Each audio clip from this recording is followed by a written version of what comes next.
Hello दोस्तों, मैं प्रदीप शुक्ला आपका रीजनिंग अड्डा में बहुत बहुत स्वागत करता हूं। और आज जो है हम लोग पढ़ने वाले हैं अंग्रेजी वर्डमाला का नेक्स्ट पार्ट। ठीक है ना। सबसे पहले जो हम लोगों ने पहला वीडियो पढ़ा उसमें हम लोगों ने जानकारी की कि बेसिक कॉन्सेप्ट वर्डमाला का क्या होता है। सेकेंड पार्ट में हम लोगों ने पढ़ा कि जो हम लोग के वर्डमाला को लिखने के 4 तरीके होते हैं। कौन कौन से आपको पता है कि सबसे पहला तरीका होता है कि जब वर्डमाला को सीधे क्रम में लिखा जाता है। ठीक है ना। जब वर्डमाला 2 अर्धांशों में डिवाइड होती है, फर्स्ट हाफ में ए से एन तक अक्षर होते हैं और सेकेंड हाफ में एन से जेड तक अक्षर होते हैं। तो जब प्रथम अर्धांश विपरीत क्रम में, दूसरा अर्धांश सीधे क्रम में हो, फिर हम लोगों ने जानकारी हम लोग वहां तक हम लोग पढ़ चुके कि जब पूरी वर्डमाला आपकी सीधे क्रम में हो और आपका जो है प्रथम अर्धांश विपरीत और दूसरा अर्धांश कैसा हो, सीधे क्रम में। अब उन 4 में से आज हम लोग को 2 पढ़ने हैं कि जब प्रथम अर्धांश आपका सीधा हो और दूसरा अर्धांश आपका कैसा हो, विपरीत क्रम में हो, और जब पूरी की पूरी वर्डमाला ही विपरीत क्रम में हो। तो चलिए स्टार्ट करते हैं और हम लोग जो है उसके नेक्स्ट पार्ट में चलते हैं कि जब प्रथम अर्धांश सीधे क्रम में और दूसरा विपरीत क्रम में दिया गया हो। ठीक है ना। तो अगर अभी तक आपने पहला और सेकंड वीडियो नहीं देखा तो उसको जरूर देख लें, तभी आपको ये चीज समझ में आएगी कि चीजें क्या हैं। अब अगर आपके एग्जाम में ये क्वेश्चन आता है तो या तो ये पूरी लैंग्वेज लिखी होगी इस प्रकार से या फिर वर्डमाला लिखी होगी। अगर इसकी जगह वर्डमाला लिख के आती है तो वर्डमाला देखो बच्चा कैसे लिखी होगी, जैसे कहा गया प्रथम अर्धांश सीधे क्रम में और दूसरा विपरीत क्रम में दिया गया हो। तो आपने कहा कि प्रथम सीधा है तो प्रथम अर्धांश में केवल ए से एम तक ही तो अक्षर होते हैं, दूसरे में एन से जेड होते हैं। तो आपने कहा ए इस प्रकार से दिया होगा, ए फिर B C D E F G H I J K L और एम। ठीक है ना। देखो अब ये सीधा क्रम में है और दूसरा कैसा, विपरीत क्रम में, अर्थात अब एम के बगल में जेड मिलेगा, जेड वाई एक्स डब्ल्यू, फिर क्या मिलेगा, डब्ल्यू के बाद आएगा आपका वी। ठीक है ना। You T S R Q. ठीक है। क्यू के पहले क्या आएगा आपका क्यू पी ओ और लास्ट में आएगा एन। ठीक है ना। बाकी सारी चीजें सेम रहेगी। क्या सेम रहेगा सर? तो मैंने कहा बच्चों अभी भी बायां छोर जो है वही रहेगा, दायां छोर जो है वही रहेगा। और टेबल तो आपको याद होगी कि बाएं से बाएं घट जाता है, बाएं से दाएं जुड़ जाता है, दाएं से दाएं घट जाता है, दाएं से बाएं जुड़ जाता है। और दाएं छोर को हम किस में कन्वर्ट करते हैं? बाएं छोर में। क्यों? क्योंकि जो ए है वो हमारा कहां बैठता है? बाएं छोर पे। और सारे कोड जो हमें याद होते हैं वो ए से याद होते हैं। इसलिए हम क्या करेंगे, काउंटिंग हमेशा हम बाएं छोर से करने की कोशिश करते हैं। जबकि कॉन्सेप्ट ये होता है कि जो छोर दिया जाएगा काउंटिंग वहीं से होगी, लेकिन हम क्या करेंगे, दाएं छोर को बाएं छोर में कन्वर्ट कर लेंगे। तो बाकी सारी चीजें आपको याद होंगी कि जब फर्स्ट आपका अपोजिट क्रम में था, विपरीत क्रम में था, तो आपने 14 से माइनस किया था। क्यों माइनस किया था 14 से? क्योंकि फर्स्ट हाफ रिवर्स ऑर्डर में था और उसको हमें क्या करना था, फॉरवर्ड ऑर्डर में, सीधे में करना था। क्योंकि हर बार हम कोशिश करते हैं कि हमारी जो काउंटिंग हो, हमें जो काउंटिंग करनी पड़े वो हमेशा ए से जेड में करनी पड़े। ठीक है। जैसे टेबल तो आपको याद है, अगर नहीं याद तो याद कर लीजिएगा कि अगर क्वेश्चन में लेफ्ट से लेफ्ट आता है तो क्या होगा, माइनस। लेफ्ट मतलब बाएं हो गया, बाएं से बाएं यदि आता है। यदि लेफ्ट से राइट आएगा तो लेफ्ट से राइट राइट हो जाएगा प्लस। यदि इसी प्रकार से अगर आपके इसमें राइट राइट आएगा तो क्या हो जाएगा, माइनस। राइट लेफ्ट आएगा तो क्या हो जाएगा आपका प्लस। ठीक है ना। अब जैसे यहां पर इसी जो वर्डमाला लिखी है, आपको पता है जहां पे ए लिखा है ये बायां छोर है, जहां पे एन लिखा है वो दायां छोर है। भाई दाएं छोर में तो वैसे जेड बैठता है, लेकिन अब कौन बैठा है, एन बैठा है। क्योंकि एन की जगह कौन चला गया है, जेड चला गया। देखो अब अगर मैं यहां से आपसे कहूं कि बाएं छोर से, देखो बाएं छोर से 16वां अक्षर क्या होगा, बाएं छोर से 16वां अक्षर क्या होगा। ठीक है ना। बाएं छोर से 16वां अक्षर क्या होगा? तो अगर वर्डमाला सीधे क्रम में ए से जेड होती तो आप कहते सर आंसर पी होता। क्योंकि मुझे याद है कि जब ए से जेड वर्डमाला लिखी जाती है तो पी का कोड 16 होता है। तो याद तो मुझे वही रहेगा ना, मुझे करना उसी क्रम पर है कि कहीं भी मुझे वर्डमाला का सहारा ना लेना पड़े, हम डायरेक्टली आंसर दे पाए। तो मैंने कहा देखो भैया बाएं छोर से 16वां अक्षर। अब जैसे कोई तरीका आपको नहीं याद है तो डायरेक्टली जो सामने वर्णमाला लिखी है इसमें आप काउंट कर सकते हैं। और आपको पता है बच्चों कि ए जो है वह बायां छोर होता है और दायां छोर क्या होता है, जहां एन बैठा है, अर्थात एन के जेड की जगह एन आ गया ना, क्योंकि सेकंड हाफ कैसा है, रिवर्स ऑर्डर में है। तो यहां पर देखो एन कहां गया, जेड की जगह। तो यहां पर बाएं छोर से 16वां अक्षर, जरा काउंट करिए, 1 2 3 4 5 6 7 8 9 10 11 12 13 14 15 16, अर्थात इसका आंसर क्या हो जाएगा, एक्स। लेकिन मुझे आपको जो कोड याद है वो एक्स का 24 याद है। तो सर हम डायरेक्टली बिना काउंट के कैसे ला सकते हैं? ये काउंट वाला तरीका तो मत बताइए हमें, क्यों? क्योंकि इतना टाइम हमारे पास थोड़ा हम काउंट करेंगे। हमको डायरेक्टली तरीका बताइए कि हम क्वेश्चन को पढ़ें और आंसर दें। तो मैंने कहा ध्यान देना, डायरेक्टली तरीका भी होता है। आपने कहा क्या होता है, मैंने कहा बाएं छोर से 16वां अक्षर। तो पहले तो ये कंफर्म कर लेना कि जब बाएं छोर से आप काउंट कर रहे हैं तो आप किस अर्धांश में हैं। जैसे आपको याद होगा, अगर आपने इसके पहले वाला वीडियो देखा जिसमें मैंने आपको बताया प्रथम अर्धांश विपरीत क्रम में है और दूसरा सीधे क्रम में है, तो उसमें मैंने आपको बताया था कि जब आप बाएं छोर से गिन रहे हो, ठीक है ना, और यहां पर जो है आप फर्स्ट हाफ में अर्थात प्रथम अर्धांश में हो तो 14 से माइनस करिएगा। किससे माइनस करिएगा, 14 से। लेकिन अब देखो, जैसे आपने कहा कि बाएं छोर से काउंट करें और आप दूसरे अर्धांश में हो अर्थात सेकंड हाफ में हो और वह रिवर्स ऑर्डर में हो, देखो जेड से एन कैसा है, रिवर्स ऑर्डर में है, विपरीत क्रम में है। तो जो ये 16 आएगा इसको किससे घटा देना है, इसको आप 40 से घटा देंगे। किससे घटा देंगे, 40 से घटा देंगे। किससे घटा देंगे, 40 से घटा देंगे। कैसे, देखो 40 से 16 घटा दो, 40 - 16 बराबर 24 और 24वां अक्षर क्या होता है, देखो एक्स। क्या हमें काउंट करने की जरूरत पड़ती, नहीं पड़ती। अब 40 से क्यों घटाते हैं, तो मैंने कहा ये बताओ कि कल 14 से जब हमने घटाया था तो आपके प्रथम अर्धांश में केवल 13 अक्षर थे और जब प्रथम अर्धांश में आप काउंटिंग कर रहे थे दूसरे की कोई दखलंदाजी नहीं थी। आपने कहा बिल्कुल सही बात है कि जब हम पहले में थे तो दूसरे में हमें जाने की जरूरत नहीं पड़ी और हमने डायरेक्टली बता दिया कि लेफ्ट साइड से जब पहला था तो हमने 14 से माइनस कर दिया, हमारा आंसर आ गया। लेकिन अब जब आज हम बात करें कि सेकेंड हाफ रिवर्स ऑर्डर में है और जब हम दूसरे अर्धांश में जाएंगे तो हमें पहले वाले को क्रॉस करके ही तो जाना पड़ेगा, ठीक है ना भाई। मेरा घर आपके घर के बाद है तो मैं अपने घर जाऊंगा तो आपके घर को क्रॉस करके जाऊंगा ना, ठीक है ना। तो वही चीज यहाँ पे है कि सेकेंड हाफ वालों का जो घर है वो फर्स्ट हाफ वालों के बाद पड़ता है तो उसको क्रॉस करके जाना पड़ेगा। पर टोटल अल्फाबेट होते हैं आपके 26 और सेकेंड हाफ में 13, 26 13 कितना हो गया, 39। और एक हमेशा एक्स्ट्रा जोड़ा जाता है, क्यों? क्योंकि एक अल्फाबेट 2 बार रिपीटेड है। तो 39 से कितना हो गया, 40। इसीलिए 40 से घटा देंगे कब, जब बाएं छोर से गिन रहे हो और सेकेंड हाफ में हो, दूसरे अर्धांश में हो और वह रिवर्स ऑर्डर अर्थात वह विपरीत क्रम में हो। तो आप किससे घटा देंगे, 40 40 - 16 बराबर 24। और जैसे ही आप घटा देंगे तो फिर इसमें काउंट करने की जरूरत आपको नहीं है, डायरेक्टली आंसर आप दे सकते हैं। जैसे आपने कहा 40 - 16 बराबर 24, 24 किसका कोड होता है, एक्स का। तो आंसर कितना आ जाएगा, देखो एक्स आ गया। आंसर कितना आ जाएगा, आंसर आपने कहा एक्स आ गया। अब देखिए मुझसे किसी ने कहा कि मुझे बताइए, आप देखो तुरंत आप आंसर दे दोगे। मैंने कहा भैया बाएं छोर से, ठीक है ना, बाएं छोर से 21वां अक्षर, बाएं छोर से 21वां अक्षर क्या होगा। अब आपको काउंट करने की जरूरत नहीं है क्योंकि आपको तो पता है कि वर्णमाला कैसे लिखी है।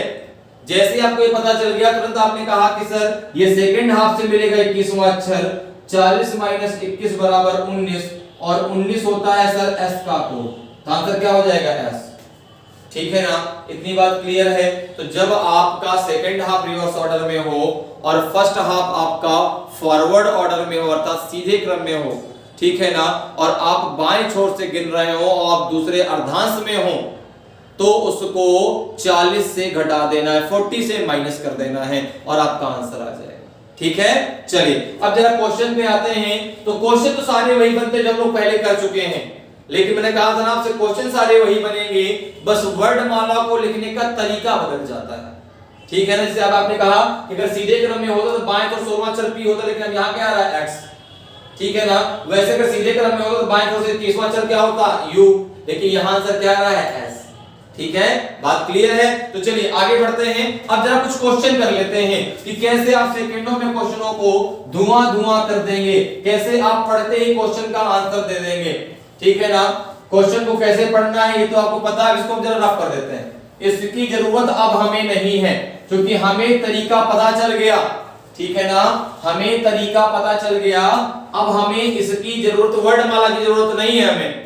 हम डायरेक्टली 40 से माइनस कर लेंगे, अगर हम बाएं छोर से गिन रहे होंगे और हम दूसरे अर्धांश में होंगे। ठीक है ना, तो हम डायरेक्टली 40 से माइनस करके बता देंगे। ठीक है, चलिए जरा देखते हैं क्या होगा।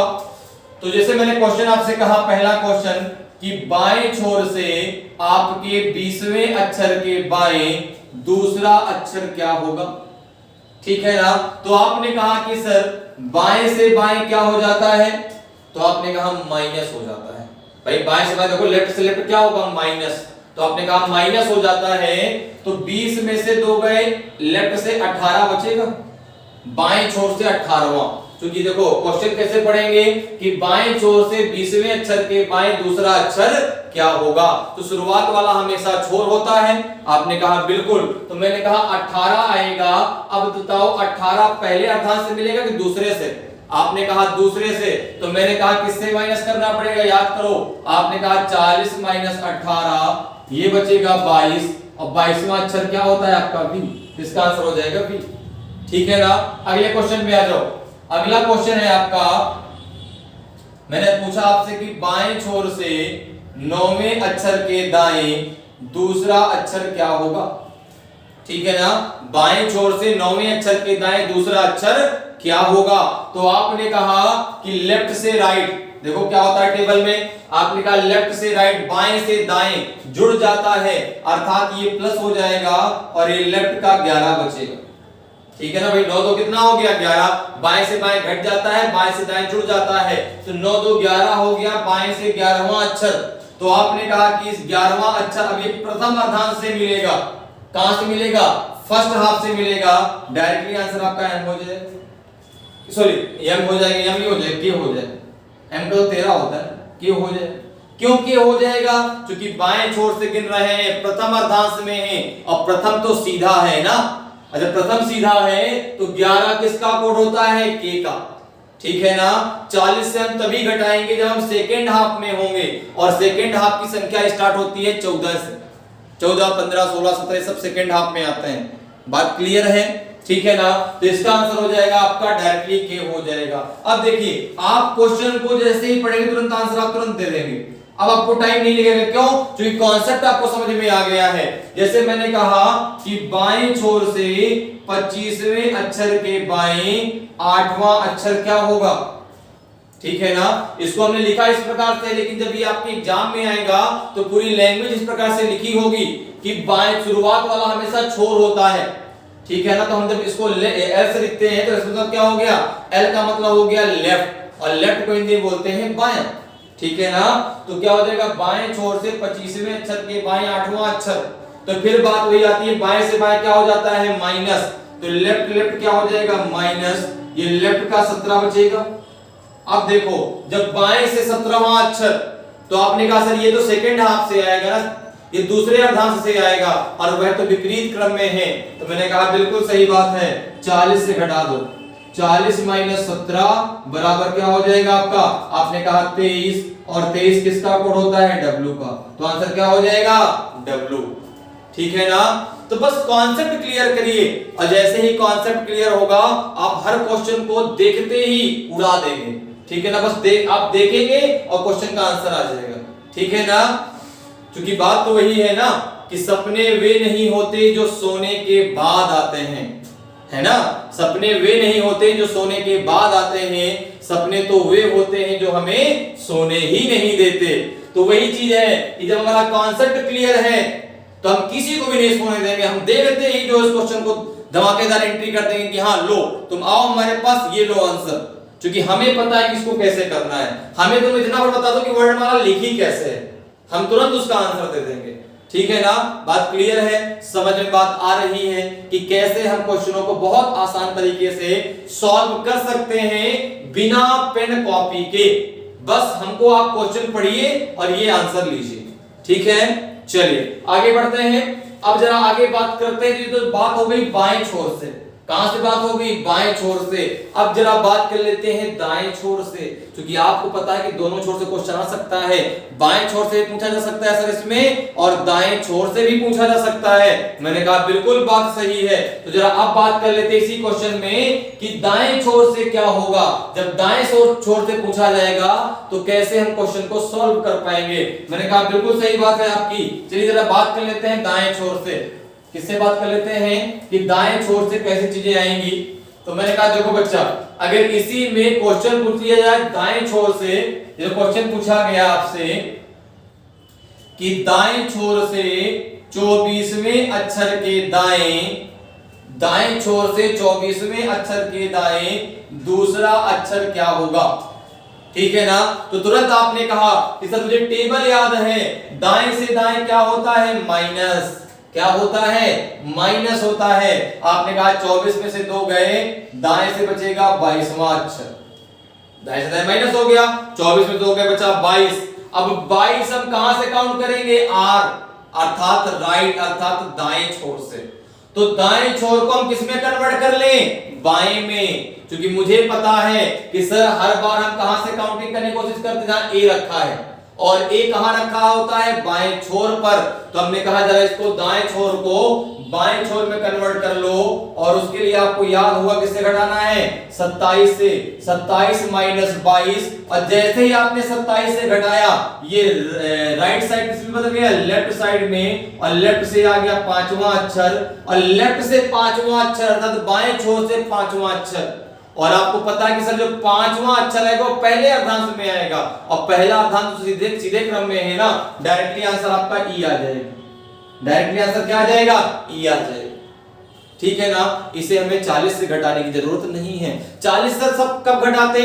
जब मैं कहता कि इसको घटाने के बाद लेफ्ट से 16 आ जाता, यहां 16 आता, तो 16 कहां से आता? दूसरे अर्धांश से आता ना, तो उसको 40 से घटाते। जैसे अगले क्वेश्चन में जरा देखते हैं, तो इसका आंसर क्या आ जाएगा? ई आ जाएगा। इतनी बात क्लियर है। कैसे आ जाएगा ये समझ में आ गया। अब जरा सेकंड वाले क्वेश्चन में देखते हैं। अगर ये क्वेश्चन कुछ ऐसा होता कि दाएं छोर से 19वें अक्षर के दाएं, ठीक है ना, दाएं छोर से 19वें अक्षर के दाएं 16वां अक्षर क्या होगा। ठीक है ना, तो दाएं छोर से 19वें अक्षर के दाएं 16वां अक्षर। आपने कहा कि सर दाएं से दाएं घट जाता है, ये मुझे पता है। मैंने कहा बिल्कुल घटा दो। आपने कहा दाएं से दाएं घट गया, तो मैंने कहा बिल्कुल माइनस लगा दो। 19 में से 16 गए, दाएं से 3 बचेगा। अब दाएं से 3 आपको गिनना है। दाएं छोर से तीसरा अक्षर, अर्थात इस समय दाएं छोर में n बैठा है। कौन बैठा है? n। अगर z बैठा होता तो z, y और x, इसका आंसर x होता। ठीक है ना, लेकिन इसका आंसर x नहीं होगा। तो मैंने कहा सबसे पहला काम तो आप ये करो कि 27 से घटा के पहले छोर बदल लो। आपने कहा बिल्कुल सही बात है। तो हमने क्या किया? 27 से 3 को घटा दिया, तो ये आपको बचेगा लेफ्ट का 24। अब मुझे एक चीज बताओ, अगर दूसरा हाफ भी सीधे क्रम में होता तो बाएं छोर से 24वां अक्षर x होता कि नहीं होता? होता है ना। तो अब लेकिन दूसरा हाफ आपका सीधे क्रम में नहीं है ना, दूसरा हाफ आपका रिवर्स ऑर्डर में है, विपरीत क्रम में है, तो 24वां अक्षर x नहीं होगा। तो फिर क्या होगा सर? तो मैंने कहा एक काम करो, 40 से जरा इसको घटा दो। 40 माइनस 24 बराबर 16, और 16 किसका कोड होता है? आपने कहा p का होता है। तो मैंने कहा आंसर अब क्या हो जाएगा? p हो जाएगा। आप बताओ, क्या आपको वर्णमाला को देखने की या वर्णमाला में काउंट करने की जरूरत पड़ी क्या? बिल्कुल नहीं, बस कॉन्सेप्ट क्लियर था। आपने क्वेश्चन को पढ़ते पढ़ते आंसर दे दिया। ठीक है ना। जैसे अगला क्वेश्चन देखिए, अगर मैं कहता आपसे, अगले क्वेश्चन जरा फिर से करिएगा। जैसे मैं आपको दे देता कि दाएं छोर से चौथे अक्षर के बाएं, दाएं छोर से चौथे अक्षर के बाएं आपका जो है चौथे अक्षर के बाएं आपका छठवां अक्षर क्या होगा? दाएं छोर से चौथे अक्षर के बाद छठवां अक्षर क्या होगा? आपका आंसर आ गया। आपने कहा बिल्कुल इसका आंसर सर टी होगा। मैंने कहा कैसे होगा? आपने कहा राइट लेफ्ट क्या होता है प्लस, ये दाएं से 10वां बचेगा। मैंने कहा बिल्कुल बचेगा। अब जरा इसको घटाइए किससे? 27 से। आपने कहा 27 माइनस 10, ठीक है ना, कितना हो जाएगा? तो आपने कहा 27 माइनस 10, ये लेफ्ट का बचेगा 17। सॉरी टी नहीं होगा, टी नहीं होगा, ठीक है ना, घटाने में कहीं गड़बड़ हो गया। 6 4 10, 10 को घटाएंगे किससे? 27 से। 27 माइनस 10 बराबर कितना बचेगा आपका? 17, और 40 माइनस 17 बराबर 23। आंसर डब्ल्यू होगा, सॉरी टी नहीं होगा। आंसर क्या होगा? डब्ल्यू होगा। तो आपने फिर से कहा 40 माइनस 17, 40 माइनस 17 बराबर 23, और 23 होता है सर आपका डब्ल्यू का कोड। तो आंसर क्या हो जाएगा? डब्ल्यू, ठीक है ना।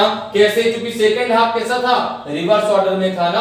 और जब सेकंड हाफ रिवर्स ऑर्डर में है और आप लेफ्ट से काउंट कर रहे हो, आप सेकंड हाफ में हो, तो आपको 40 से घटाना पड़ेगा। 27 से हम क्यों घटाते हैं? छोर को बदलने के लिए। सारा कॉन्सेप्ट विचार आपका क्लियर है, ठीक है ना, सारी चीजें आपकी क्लियर है। बस अगर आपने सारी चीजें सीक्वेंस से देखी होंगी तब तो आपको ये चीज समझ में आएगी।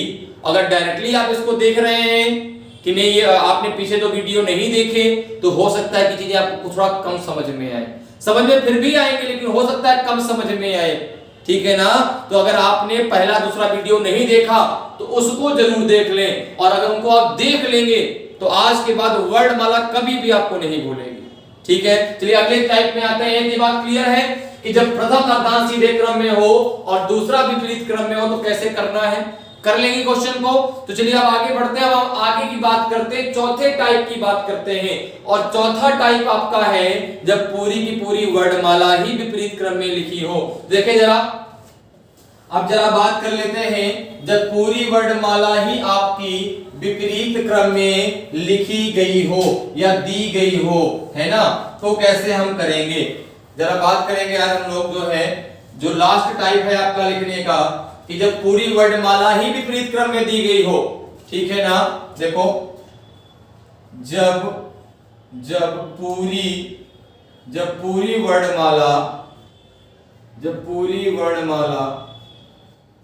विपरीत क्रम में दी गई हो, जब पूरी वर्णमाला विपरीत क्रम में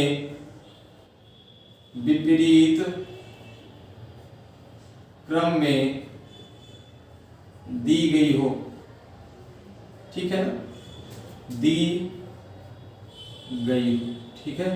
अब देखो, या तो आप जो समझ जाओ, या तो फिर इसको वर्णमाला, भैया तो ये पूरी ये लैंग्वेज लिखी होगी, या तो मैंने आपसे कहा कि एक वर्णमाला बन के आपके इसमें आएगी, ठीक है ना, एक वर्णमाला बनी होगी। वो वर्णमाला कैसी बनी? मतलब लिखी होगी। बनी मतलब कुछ ऐसा डायग्राम बन के नहीं आएगा, बनी मतलब वहां पे लिख करके आएगा। कैसे? तो मैंने कहा देखो, अगर हम वर्णमाला की बात करें तो ए से स्टार्ट होता है सर और जेड पे खत्म हो जाता है, लेकिन अब जो वर्णमाला होगी उसकी स्टार्टिंग जेड से होगी। जेड, वाई, एक्स, फिर W, V, U, T, S, फिर आपका R, Q, P, O, N, M, ठीक है ना। एम के बाद फिर क्या आएगा? एल, एल, के, जे, आई, एच, एच के बाद फिर क्या आएगा? जी, ठीक है ना, जी, एफ, ई, फिर डी, फिर सी, फिर बी, और फिर क्या आएगा लास्ट में? ए, ठीक है। सारी चीजें क्लियर है। तब ये तो वर्णमाला इस प्रकार से लिखी होगी, या तो आपको बताया जाएगा कि पूरी वर्णमाला विपरीत क्रम में लिखी गई हो, तो आप दोनों चीजें समझ जाएंगे। अगर ऐसी वर्णमाला लिखी होगी तो क्वेश्चन आएगा, नीचे दी गई वर्णमाला में बाएं छोर से 19वें अक्षर के बाएं चौथा अक्षर क्या होगा? आप तुरंत आंसर दे सकते हैं क्योंकि सारी चीजें आपको क्लियर है। अब इतना याद रखना कि बस अब एक चीज याद, जो हमारे राजा बाबू है अर्थात ए, कौन? ए, वो अब कहां बैठे हैं, पहले इस बात पे चर्चा कर लें। तो आपने कहा कि सर जहां से हमने शुरुआत की वो हमारा होता है बायां छोर। मैंने कहा बिल्कुल सही बात। ये कौन सा छोर है? तो आपने कहा ये छोर होता है बायां छोर, और जहां पे वर्णमाला आपने खत्म कर दी ये छोर होता है हमारा दायां छोर। तो मुझे पता है, ठीक है ना। हम हर बार काउंटिंग करते थे बाएं छोर से, क्योंकि हमारे जो राजा बाबू है, हमारा जो ए है, वो कहां बैठते थे, बाएं छोर पे। लेकिन अब ए कहां चले गए, तो आपने कहा एजी चले गए अब कहां, दाएं छोर में।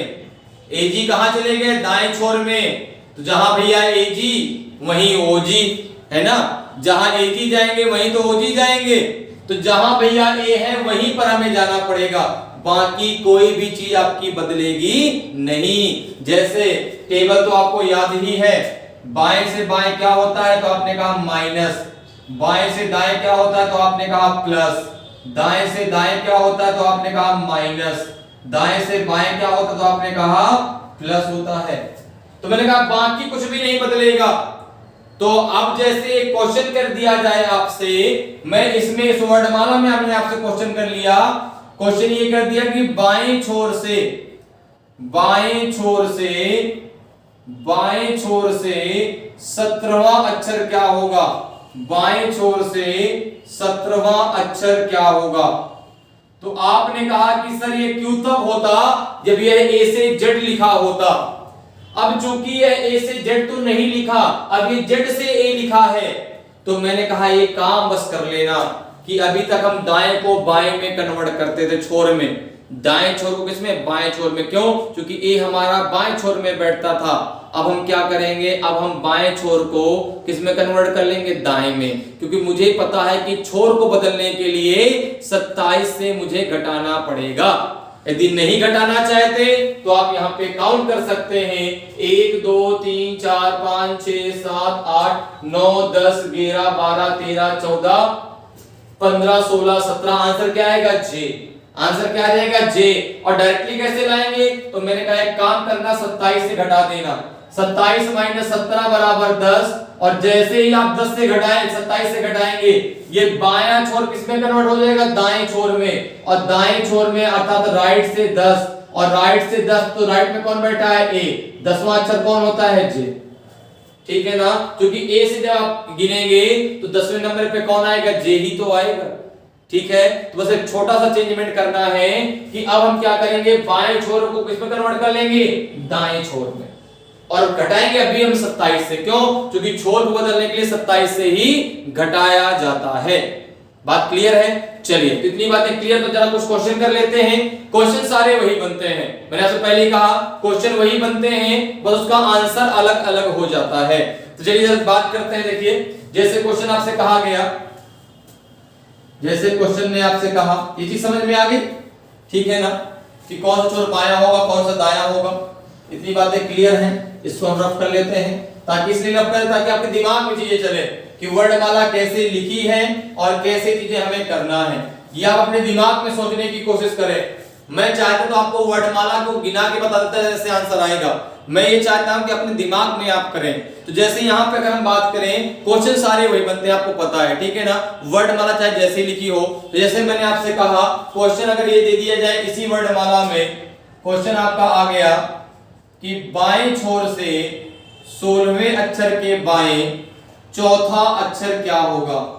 तो फिर टेबल तो वही रहेगी, टेबल कुछ नहीं बदलेगा, कुछ भी चेंज नहीं होगा, केवल बाएं छोर को हम दाएं में कन्वर्ट करेंगे। क्यों, क्योंकि हमारे एजी कहां बैठे हैं, दाएं छोर में, और जहां एजी वहीं ओजी, है ना।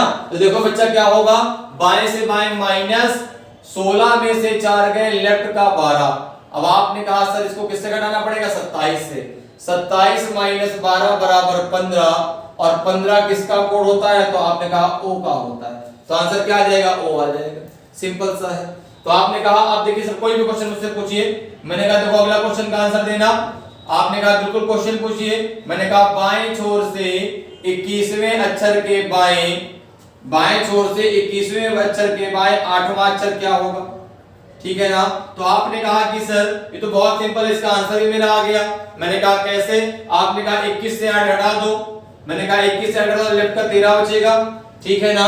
जब 13 बचेगा तो 27 से फिर घटा दीजिए, 27 माइनस 13 बराबर 14, और 14वां अक्षर कितना होता है, एन। क्योंकि जैसे ही हम 27 से घटाएंगे, ये 13वां अक्षर जो लेफ्ट से वो कहां से बदल जाएगा, राइट से। क्यों, क्योंकि ए हमारे कहां बैठे हैं, राइट साइड में, ए कहां बैठा है, राइट साइड में, दाएं छोर में बैठा है। तो उसके लिए हम 27 से घटा देंगे, 14 आ जाएगा, 14वां अक्षर क्या होता है, एन, ठीक है ना। देखिए अगला क्वेश्चन जरा आंसर दीजिएगा।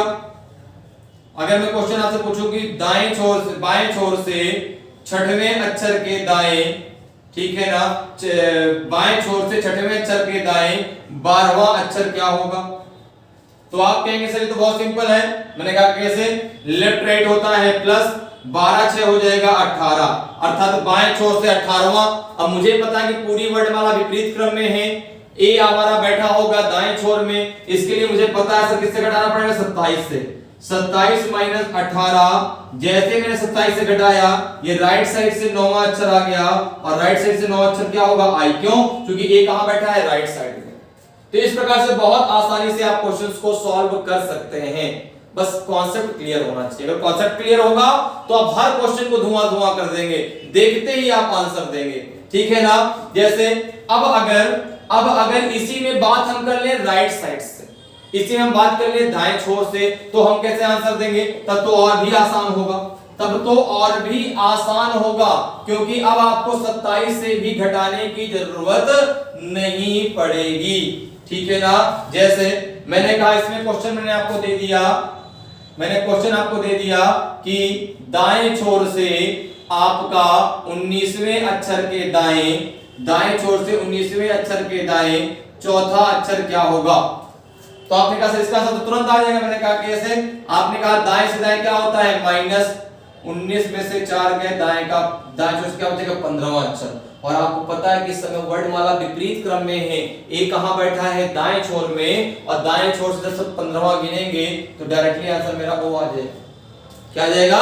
ओ आ जाएगा। इसी प्रकार से जब आपने कहा कि सर इसमें क्वेश्चन आपको दे दिया गया कि दाएं छोर से, ठीक है ना, दाएं छोर से 11वें अक्षर के बाएं आपका 9वां अक्षर क्या होगा? ठीक है, दाएं छोर से 11वें अक्षर के बाएं 9वां अक्षर क्या होगा? तो राइट से लेफ्ट क्या होता है? प्लस, ये राइट का 20 आ जाएगा। दाएं छोर से 20वां अक्षर आपने कहा किससे घटा दो? अब क्या 27 से घटाने की जरूरत है? कि आपने कहा नहीं, डायरेक्ट आंसर क्या आ जाएगा? टी आ जाएगा। क्या आ जाएगा? टी आ जाएगा। 27 से हम तब घटाते जब पूरी वर्णमाला सीधे क्रम में होती और ए हमारा बैठा होता बाएं छोर में, लेकिन अब जो है ए हमारा कहां बैठा है? दाएं छोर में, और हर बार काउंटिंग हमें ए से करनी है, इसलिए हम दाएं छोर को किसमें कन्वर्ट कर लेते हैं? दाएं छोर को बाएं छोर में नहीं कन्वर्ट करते हैं, बाएं छोर को दाएं छोर में कन्वर्ट करते हैं। कब? जब पूरी वर्णमाला आपकी विपरीत क्रम में हो, बाकी सारी चीजें सेम रहेंगी। तो अब देखो दाएं छोर से 20वां अक्षर क्या हो जाए? डायरेक्टली टी हो जाए, ठीक है। तो उम्मीद करते हैं चीजें आपको समझ में आई होंगी कि कैसे हम बहुत आसानी से इन सारी चीजों को समझ सकते हैं कि जब वर्णमाला को अलग अलग तरीके से लिखा जाता है तो कितनी आसानी से आप क्वेश्चनों को सॉल्व कर सकते हैं। बस 3 चीजें आपको याद रखनी है कि कब 27 से घटाना है, कब हमें 14 से घटाना है, और कब हमें 40 से घटाना है, ठीक है ना। तो चीजें याद रहेंगी। तो अगर आपने अभी तक पहला और दूसरा वीडियो नहीं देखा, बेसिक कॉन्सेप्ट वाला वीडियो प्लस आपका पहला जो वीडियो था जब पूरी वर्णमाला सीधे क्रम में, और जब प्रथम अर्धांश विपरीत क्रम में और दूसरा सीधे क्रम में, तो अगर अभी तक आपने उन चीजों को नहीं देखा है, ठीक है ना, तो अभी देख लीजिए ताकि आगे के सारे कॉन्सेप्ट आपके क्लियर रहेंगे, ठीक है बच्चा। तो उम्मीद करते हैं कि आज का वीडियो आपको पसंद आया होगा, आज की क्लास आपको पसंद आई होगी। अगर पसंद आई है तो वीडियो को लाइक करें, अगर चैनल को आपने सब्सक्राइब नहीं किया तो सब्सक्राइब कर लें और शेयर जरूर करें, ताकि जानकारी उन लोगों तक भी पहुंच सके जो लोग किसी कारणवश कोचिंग नहीं ज्वाइन कर सकते, नहीं आ सकते, तो उन लोगों को पता चले कि बेसिक जानकारी क्या होती है। क्योंकि बेसिक जानकारी और हर जगह आपको नहीं मिलेगी। लोग बता देते हैं कि हाँ कैसे करना, लेकिन बेस उसका क्या है, कैसे हम डायरेक्टली चीजों को कर सकते हैं, ठीक है ना, वो कैसे हमें करना, कैसे हम बिना हर चीज को पेन कॉपी के बिना कैसे चीजों को कर सकते हैं, वो चीज केवल मैं आपको सिखाऊंगा, ठीक है ना। तो आज के लिए इतना ही, फिर मिलेंगे। जय हिंद, जय भारत।